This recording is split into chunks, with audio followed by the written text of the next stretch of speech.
Ma première réaction, c'est que depuis 2011, notre association lutte pour qu'on reconnaisse les sargasses.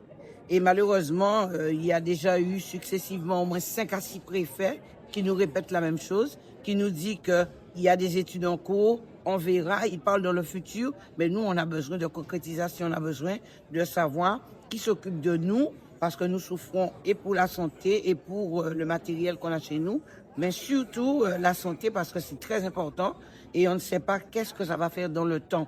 Donc nous ne sommes pas satisfaits des réponses et puis on nous apporte des éléments techniques qu'on ne peut pas toujours comprendre. Et ce que nous avons envie de comprendre, c'est comment mesurer l'impact sur la santé. C'est important puisque nous avons demandé une étude épidémiologique. Jusqu'à présent, on ne nous répond pas là-dessus. On nous dit qu'il y a des études en cours. Ils ne mettent pas en plus une veille médicale pour que l'on puisse effectivement voir les effets sur la santé.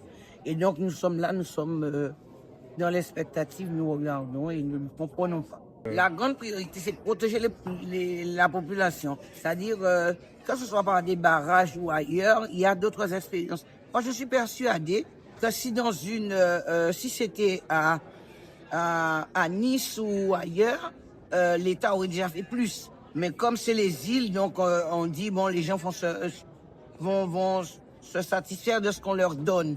Moi, je ne suis pas d'accord parce que sur la Côte d'Azur, je suis persuadée que s'il y avait des sargasses, on aurait trouvé des solutions très rapidement et plus rapidement que cela.